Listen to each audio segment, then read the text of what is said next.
Seized. The target is a wooden dhow.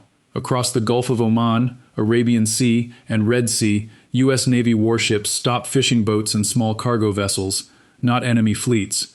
Marine boarding teams search under nets and cement bags. They find Iranian Quds 1 cruise missiles, Dehlavieh anti-tank weapons, and Fateh 110 ballistic missile parts. Many vessels may not fly a flag. The cargo is bound for Houthi fighters and Shia militias. But this is no simple smuggling operation. This is a calculated long-range strategy. Iran cannot openly deliver weapons by air or across heavily monitored land borders. So it turns to the sea, a vast and often lawless highway. The destination is a network of allied militant groups, forming what is often called the axis of resistance. To the south, in Yemen, the Houthi rebels receive arms to target international shipping and fire missiles at regional adversaries. In Iraq, various Shia militias, some backed by Tehran, are supplied to maintain influence and pressure on U.S. forces. And to the north, in Lebanon, the preeminent force of Hezbollah is bolstered with increasingly sophisticated weaponry. The maritime route provides a cloak of deniability. Weapons are loaded onto seemingly innocent commercial vessels in Iranian ports. These ships then embark on circuitous journeys, often transferring cargo at sea to smaller, harder-to-track dhows. By using the water, Iran bypasses the sovereign airspace and guarded frontiers of hostile nations like Saudi Arabia. It is often a method of projecting power while maintaining plausible distance. From Bandar Abbas to the far end of the Gulf of Aden, the weapons move like a shadow tide. These smuggling corridors are not single defined paths, but a patchwork of maritime routes, shifting with naval patrols and intelligence. The journey begins in Iranian waters, where dhows, traditional wooden vessels, are loaded in the relative obscurity of smaller fishing ports, far from the commercial bustle of Chabahar or the scrutiny overloading hubs. Cargo often appears on manifests as agricultural products or construction materials, a paper-thin fiction that dissolves under a direct search. These stateless or falsely flagged dhows slip into the Arabian Sea, sometimes hugging the coast to blend with local traffic. The primary route flows southwest, passing roughly parallel to Oman before funneling into the narrow choke point of the Bab el-Mandeb Strait. This is the key arterial corridor into the Red Sea and directly onto the Houthi-held coast of northern Yemen, near the port of Hodeidah. In other cases, vessels peel off toward the East African coast to use the smuggling networks of Somalia or Djibouti as transshipment points, a practice that adds another layer of distance from the original sender. The vessels may often be in poor condition and crewed by few men. Their small size, slow speed, and use of non-professional mariners are the point. It makes them hard to distinguish from the thousands of other local craft that navigate these waters daily. Intelligence often must pinpoint specific hulls or names amidst a sea of identical activity. The weapons crates, sometimes shrouded under tarps and fishing nets, carry the distinct scent and coating of Iranian manufacture, traveling on a floating network that funds itself from crisis. Once a crate is cracked open on deck, the anatomy of the weapon tells its own story. The Dehlavieh anti-tank missile is a laser-guided Iranian derivative of the Russian Kornet, with a tandem warhead built to defeat reactive armor at ranges close to 5 kilometers. In intercepted dhows, its olive-drab launch tubes often carry Iranian factory stencils and serial numbers, not the original Russian markings. The Quds 1 cruise missile is a different class entirely. Powered by a small turbojet, it flies low and can reach fixed targets roughly 700 kilometers away. Disassembled sections, nose cone, guidance unit, fuel tank, and wings are small enough to hide under tarps and fishing nets. Fateh 110 ballistic missile components show an even higher leap in firepower. Solid propellant motor segments, gyroscopes, and servo fins arrive as separate crates, meant for reassembly into a road-mobile missile with a range around 300 kilometers and a precision-guided warhead. Alongside these systems, the same cargo frequently includes thousands of AK-47 rifles and RPG launchers with PG-7 rockets. The rifles often show stamped receivers and Iranian proof marks. The RPGs provide cheap anti-vehicle punch for infantry. Together, the crates reveal a layered plan. But executing that plan at sea demands an entirely different set of skills. The interdiction force typically orbits in international waters, where known smuggling routes thread through the Gulf of Oman and the Arabian Sea. A destroyer like USS the Sullivans or a cruiser such as USS Philippine Sea acts as the command platform. From its deck, a rigid hull inflatable boat cuts loose, engines growling, loaded with a Marine Corps boarding team and Navy visit, board, search, and seizure specialists. These teams often number between 12 and 18 personnel. They carry sidearms and carbines, weapons you can wield in cramped compartments. The suspect vessel is usually a wooden dhow, sometimes a repurposed cargo ship, rarely a fishing boat broadcasting no proper identifying signal. The approach itself is a negotiation of momentum. The small boat pulls alongside at 30 knots, matching the target's course, while crewmen toss grappling hooks. Marines scramble up the low freeboard in full kit, their body armor catching the glare of sun or the beam of tactical lights if darkness has fallen. Conditions rarely cooperate. The sea state can pitch the boats 5 feet upward just as a sailor lunges. In some cases, crews may act hostile, throwing evidence overboard. Don't be afraid to go out on a limb. That's where the fruit is. Don't be afraid to go out on a limb. That's where the fruit is. Don't be afraid to go out on a limb. That's where the fruit is. Don't be afraid to go out on a limb. That's where the fruit is. Don't be afraid to go out on a limb. That's where the fruit is. Don't be afraid to go out on a limb. That's where the fruit is. Don't be afraid to go out on a limb. That's where the fruit is. Don't be afraid to go out on a limb. That's where the fruit is. Don't be afraid to go out on a limb. That's where the fruit is. Don't be afraid to go out on a limb. That's where the fruit is. Don't be afraid to go out on a limb. That's where the fruit is. It's a search conducted under the constant threat of a hidden compartment or a suicide vest. One interdiction in 2021 hauled in roughly 1,500 AK-47s and 200 RPG launchers, enough weaponry to keep an insurgency burning for months. Another operation netted Dehlavieh missiles still sheathed in factory grease, their guidance units sealed in separate watertight tubes. The physical toll is staggering. Marines wrestle crates that each weigh close to 80 pounds across a pitching deck, often for 12 hours straight. The boats refuel from the destroyer, gulp fresh water, and loop back in. When the search is complete, the smugglers are relocated, the vessel may be scuttled, and the seized weapons are catalogued under camera lights. It is brute force maritime law enforcement, performed far from any friendly shore. Every intercepted shipment may be part of a larger supply chain. One such thread surfaced in the Arabian Sea, far from any port of origin. A stateless dhow, drifting low in the water, failed to respond to standard hailing protocols. A visit, board, search, and seizure team, drawn from a destroyer's crew, fast roped onto its deck. The crew of the dhow offered no resistance and produced no legitimate cargo manifest. What followed was a methodical, compartment-by-compartment search in sweltering heat. Beneath sacks of urea fertilizer and bags of cement, the boarding team uncovered wooden crates stenciled with Farsi markings. Inside were Dehlavieh anti-tank-guided missiles, factory fresh and still wrapped in protective grease. The Dehlavieh is an Iranian copy of the Russian Kornet, capable of penetrating reactive armor at ranges exceeding 4 kilometers.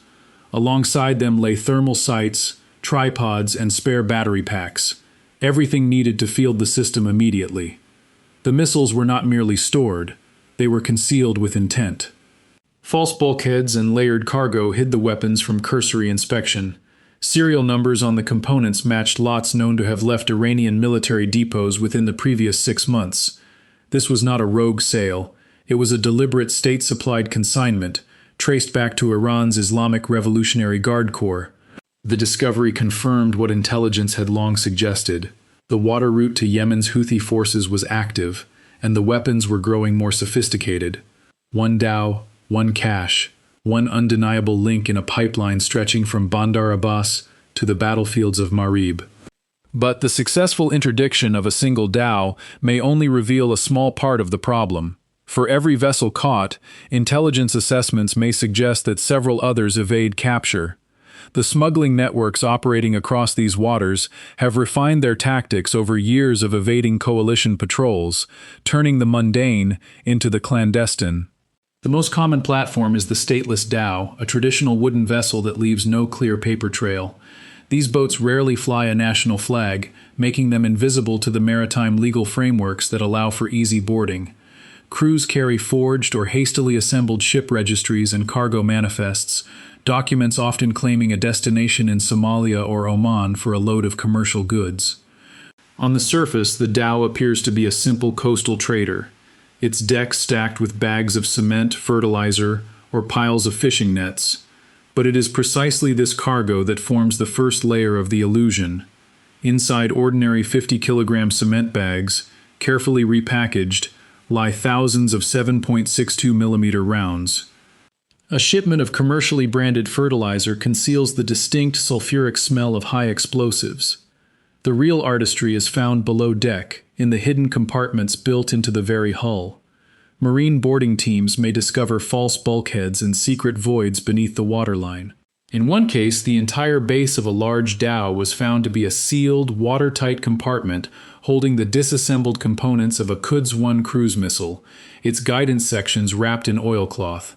The process is one of deliberate camouflage, transforming a weapon of strategic reach into just another hidden package among the many shadows of a bustling maritime corridor. Before a single sailor sets foot on a suspect vessel, an invisible hunt is already underway. The US Navy's interdiction missions begin with a blend of high-altitude sensors and human whispers, sifting through the endless stream of cargo dhows, fishing boats, and small freighters that ply the Arabian Sea and the Gulf of Aden. High above, Navy P-8 Poseidon aircraft and MQ-4C Triton drones sweep vast stretches of ocean, their radars cataloging every radar return, while electro-optical cameras zoom in on silhouettes that do not match their automatic identification system signals. Analysts at maritime operations centers compare tracks against known smuggling routes layered over years of pattern-of-life data. A dhow that deviates from normal fishing grounds or loiters near a known Iranian transshipment point raises an immediate flag. At the same time, signals intelligence operators monitor electronic emissions. A single satellite phone call placed from Chabahar to a vessel in the Gulf of Oman might contain coded language about a rendezvous, or an unexpected burst of encrypted data can betray a hidden GPS guidance unit testing its receiver. Every fragment is often analyzed within a threat assessment framework, but the most elusive clues come from human sources. A crewman who fled a sanctioned smuggling ring provides dock locations and sailing schedules. A local fisherman reports a dhow riding suspiciously low in the water despite an empty deck. In one 2023 operation, a tip from a maritime informant led directly to a stateless fishing vessel carrying hundreds of AK-47s and RPG launchers, buried under sacks of cement. These whispers fill the gaps that sensors cannot reach, often pointing the Navy straight toward a floating arsenal before it ever leaves Iranian waters. The surveillance net is often so tight that smugglers may not realize they are being monitored. But surveillance and intelligence alone are not enough. The legal framework that governs these operations at sea is a complex web of treaties, maritime law, and military rules of engagement. Every interdiction requires a solid legal justification. A warship cannot simply stop any vessel it chooses. In many cases, the easiest legal target is a stateless vessel that has turned off its transponder. These are considered fair game for boarding and inspection. The situation becomes far more complicated when facing a vessel flying the flag of another nation. To board it, the US Navy typically requires either the consent of that flag state or clear evidence the ship is violating international law, like carrying weapons to a group under a United Nations arms embargo. Iranian territorial waters are among the most restrictive zones. Inside that 12 nautical mile limit, international law forbids foreign military enforcement actions. U.S. warships must patrol just outside that line, a tense waiting game, hoping their target will venture into international waters where they can legally act. This legal chessboard means that many weapons shipments, tracked from their origin, must be allowed to proceed until they cross that invisible, yet critically important, maritime boundary. When a dhow finally crosses the boundary, the intercept unfolds fast. Marine boarding teams fast rope from helicopters or race alongside in rigid inflatable boats. They climb aboard vessels that look like any other coastal trader, with sun-bleached wood and tangled nets. Below deck, under tarpaulins and piles of fish, the first crates reveal a different kind of harvest. Pry bars crack open the lids and the count begins. Not dozens of weapons, but thousands. One dhow alone can carry over 2,000 AK-47 assault rifles, each wrapped in plastic, still heavy with packing grease. Beside them, wooden crates packed with RPG-7 launchers and high-explosive anti-tank rounds. The serial numbers are often filed off, but the tooling marks point to Iranian state factories. In 2023, a single interdiction in the Gulf of Oman yielded anti-tank guided missiles of the Dehlavieh type, a direct copy of the Russian Kornet. Another seizure uncovered components for the Quds Force cruise missile, the same weapon used against Saudi oil facilities in 2019. The parts arrive in sections: engine modules, guidance units, airframe segments, ready for assembly by teams in Yemen. Then there are the larger, heavier crates. These hold components of the Fateh 110 ballistic missile, a weapon with a range over 300 kilometers, dismantled gyroscopes, warhead casings, and solid-fuel rocket motor segments are stacked among sacks of grain. Over multiple operations spanning years, the US Navy and Coast Guard boarding teams have cataloged the industrial footprint. Thousands of rifles, hundreds of rocket launchers, and scores of advanced missile components. Enough to sustain a proxy war for months. The volume alone proves this is not erratic gun running. It is a systematic supply chain, moving by sea, one dhow at a time. But these seizures do more than just interrupt a single shipment. Each interdiction carves a measurable dent in the capabilities of Iran's proxies. When a dhow carrying Quds Force cruise missiles is stopped, Houthi commanders lose a long-range precision strike option that cannot be replaced overnight. The Dehlavieh anti-tank missiles, guided and lethal, are not readily available on the black market. Their absence forces ground units to rely on older, less effective systems. Fateh 110 ballistic missile components, broken down for concealment among sacks of grain, would have enabled attacks deep into Saudi Arabia. Without them, the launch sites sit silent. Naval intelligence assessments show that in periods following major seizures, the tempo of Houthi cross-border missile and drone attacks drops noticeably. The group's ability to threaten international shipping lanes in the Red Sea can flicker when resupply lines rupture. For Shia militias in Iraq, a missing shipment of advanced rocket components means fewer accurate barrages on bases hosting coalition personnel. Hezbollah, too, feels the friction. A lost cache of guidance kits delays the upgrade of its vast rocket arsenal. The resupply network is not broken, but it is bleeding. Iranian planners must now route smaller, less conspicuous consignments, which takes longer and costs more. Dhows are forced to take riskier paths or sit idle for weeks. Yet the proxy caches built up over more than a decade are enormous. The Houthis still possess thousands of ballistic missiles, drones, and anti-ship weapons in mountain tunnels. Seizures slow the pace of replenishment, they complicate the delivery of the newest generation of hardware, but they do not empty the arsenals. The threat is dialed down, not switched off. Yet the seizures continue, and with them comes an official response from Tehran. Iran consistently and categorically denies any role in smuggling weapons. Government spokesmen label interdictions as fabrications, or claim the cargo belongs to other parties. It is a steadfast policy of public denial. But on the water, the evidence is physical and overwhelming, and the cat-and-mouse game adapts. Faced with persistent patrols and intelligence gathering, the smuggling networks evolve. They abandon predictable routes through the Gulf of Aden or the northern Arabian Sea. They shift to longer, more treacherous paths, sometimes far out into the Indian Ocean. They break large shipments into smaller, more frequent consignments, hoping one gets through if another is lost. They change vessel patterns, moving between traditional dhows, cargo ships, and even modified fishing boats to avoid profiling. They use more sophisticated concealment methods within legitimate cargo. In many cases, communication methods are becoming more encrypted and fleeting. The goal is simple: avoid the waiting warships. This constant adaptation suggests the interdiction campaign may not be a final solution. It is a persistent pressure. Each seizure is a tactical win, forcing the networks to spend more time, more money, and take more risk. But the pipeline, while narrowed and made more expensive, is rarely severed completely. The denial from Iran remains, even as its methods quietly change. In total, U.S. naval forces have interdicted thousands of rifles, hundreds of rocket-propelled grenades, and components for Fateh 110 ballistic missiles. Dozens of anti-tank guided missiles and several Quds Force cruise missile engines have been pulled from the sea. These operations unquestionably impose costs. Smugglers lose hardware worth millions. Replacement shipments take time to organize and move.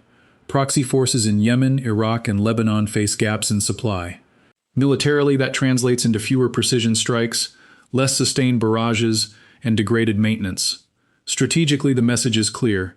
The United States patrols the waterways, the intelligence reach is deep, and the risk of interception is real. Yet the flow has not stopped. Small dhows still slip through, often hugging coastlines, blending with fishing traffic, or simply taking routes outside patrol zones.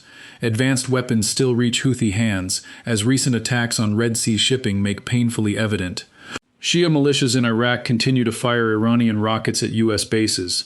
Hezbollah's arsenal remains vast. The geography is immense, the traffic dense, and the legal boundaries of international waters sharply limit boarding. For every dhow stopped, another may unload in a remote cove. The interdiction campaign is a filter, not a seal. The threat endures, adaptive and determined, ensuring that these waters stay a contested front line in a shadow conflict with no end in sight.